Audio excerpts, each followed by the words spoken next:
Sir, ഇന്നലെ കാശ്മീരിലെ പഹൽഗാമിലുണ്ടായ ആക്രമണം, അതിൽ ഈ ഭീകരവാദികൾക്ക് ചോദിക്കാൻ ഒരേ ഒരു ചോദ്യമായിരുന്നു, നീ ഹിന്ദുവാണോ, നീ മുസ്ലിമാണോ? അവരെന്തായിരുന്നു ലക്ഷ്യം വെച്ചത്? എല്ലാ ഹിന്ദുക്കളെയും കൊന്നോ അവർ? എല്ലാ ഹിന്ദുക്കളെയും കൊന്നോ? അവരെ കുറച്ചെണ്ണത്തിന് ബാക്കി വെച്ചു. അല്ല, അവരെ സംബന്ധിച്ചോളം ഒറ്റ ഉദ്ദേശമുള്ളൂ, ഹിന്ദു മുസ്ലിം ഒന്നുമല്ല അവർക്ക്. അവരെ സംബന്ധിച്ച് ടാർഗറ്റ് മാറ്റുക എന്നുള്ളത്. ഇന്ത്യയിൽ വർഗീയമായ പ്രശ്നങ്ങളുണ്ട്. അവർ വിചാരിച്ചെന്ന് വെച്ചാൽ ഇങ്ങനെ കലാപം നടക്കുമ്പോൾ ഇന്ത്യയുടെ രീതി അനുസരിച്ചിട്ട് ഇപ്പോൾ ഉത്തരേന്ത്യ പോലുള്ള ഗുജറാത്ത് പോലുള്ള സ്ഥലങ്ങളിൽ ബജ്രംഗ് ദൾ എന്ന് പറഞ്ഞിട്ടൊരു വിഭാഗമുണ്ട്. ബജ്രംഗ് ദൾ എന്ന് വെച്ചാൽ യൂത്ത് വിങ്ങാണ് വിശ്വ ഹിന്ദു പരിഷത്തിൻ്റെ, പയ്യന്മാരാണ്. അപ്പം ഇവർ ഹനുമാൻ സേന എന്നാണ് അവരെ കൊണ്ട്, ഹനുമാൻ സേന എന്താ പറയും. അപ്പോൾ ഈ പയ്യന്മാരൊക്കെ തെരുവിലിറങ്ങുന്നു, മുസ്ലിം വീടുകൾ ആക്രമിക്കുന്നു, മുസ്ലിങ്ങളെ ആക്രമിക്കുന്നു. അപ്പോൾ ഇന്ത്യയിൽ മുസ്ലിങ്ങൾക്കെതിരെ ഒരു കലാപം ഇന്ത്യ വ്യാപകമായിട്ട് ഉണ്ടാകുന്നു. അതുപയോഗിച്ചുകൊണ്ട് ഇന്ത്യയെ അന്താരാഷ്ട്ര സമൂഹത്തിന് മുന്നിൽ ടാർണിഷ് ചെയ്യുക എന്നുള്ളതാണ് ഇവരുടെ ഉദ്ദേശം. അല്ല, മുസ്ലിം സ്നേഹം കൊണ്ടൊന്നല്ല, അത് വെറുതെ. മുസ്ലിം സ്നേഹം കൊണ്ടാണെങ്കിൽ ഇവർ ആദ്യം കൊല്ലേണ്ടത് കുറേ മുസ്ലിം നേതാക്കന്മാരാണ്. അത് ഒന്ന് മസൂദ് അസർ, അങ്ങനെയുള്ള കുറേ മുസ്ലിം സ്ഥാനങ്ങളുണ്ടല്ലോ തീവ്രവാദികൾ, ഇവരെ വേണം ആദ്യം കൊല്ലാൻ. അങ്ങനെ പാകിസ്ഥാനിൽ ഇവരെന്താ ചെയ്തുകൊണ്ടിരിക്കുന്നത്? ഷിയാക്കളുടെ പള്ളിയിൽ ബോംബിടും.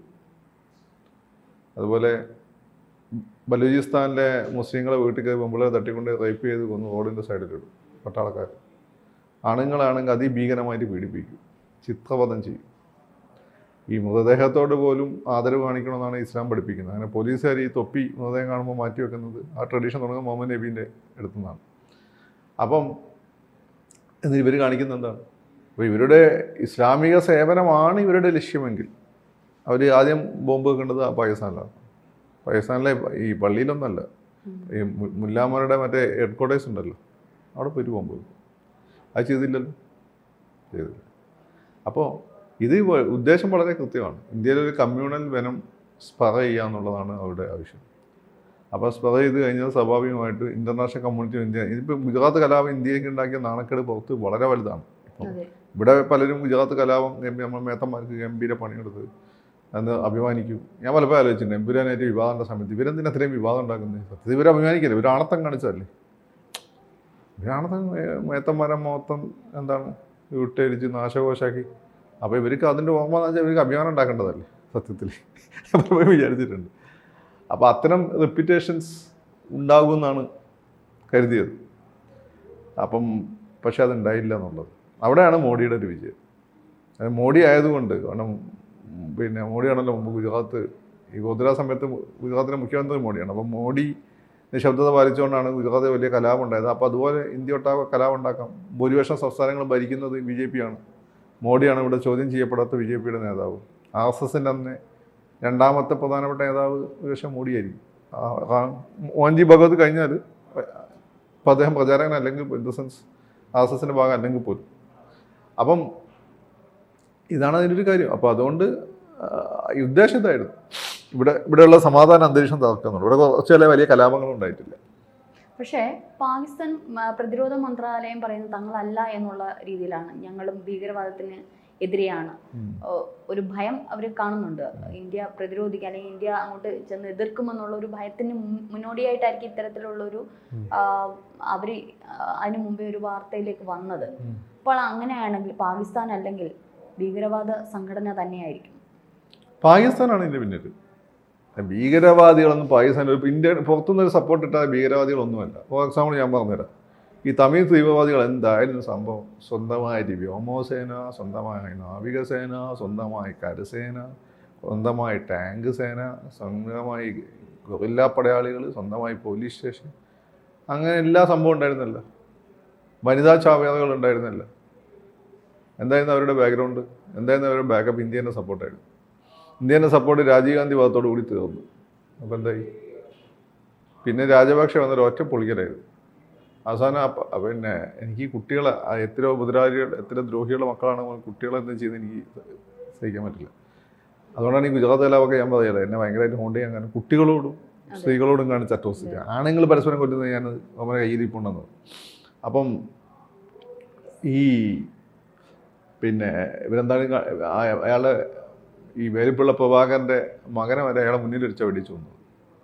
ആ വെടിയേച്ച് നിൽക്കാൻ കരുണ തന്നെ ആയിരിക്കും. കാരണം ആ ഫോട്ടോ കണ്ടാൽ മനസ്സിലാവും. ഈ കുട്ടി ബിസ്ക്കറ്റും കടിച്ചുകൊണ്ടിരിക്കുന്നു. അപ്പോൾ അങ്ങോട്ട് ഒരാൾ വരുന്നു.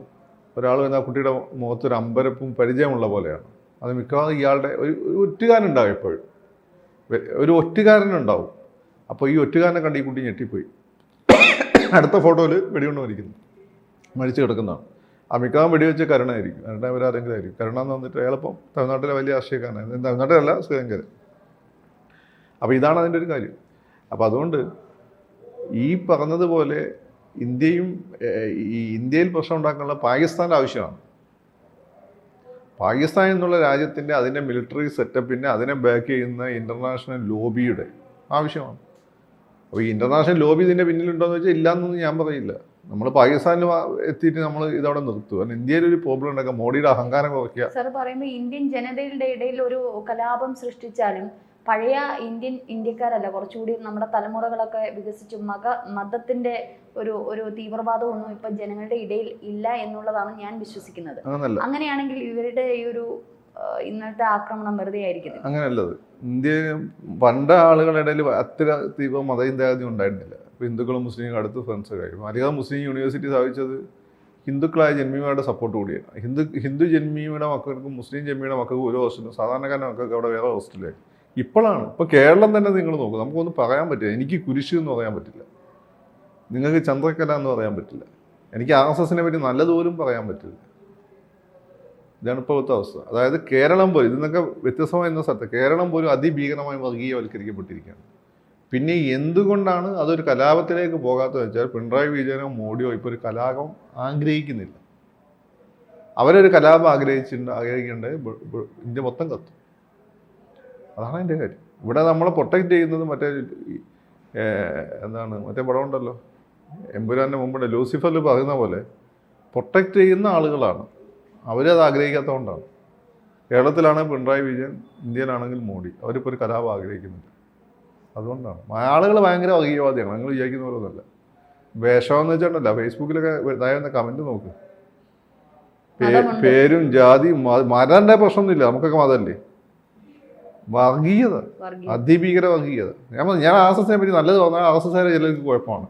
ഞാൻ അവരെ നോക്കിയിട്ടല്ല, എനിക്ക് നല്ലത് പറഞ്ഞാൽ നല്ലത് മതി, മോശം എന്നുണ്ടാൽ മതി, എനിക്ക് അതിൻ്റെ സർട്ടിഫിക്കറ്റ് വേണ്ട. ഞാൻ പറഞ്ഞാൽ അതാണ് സ്ഥിതി.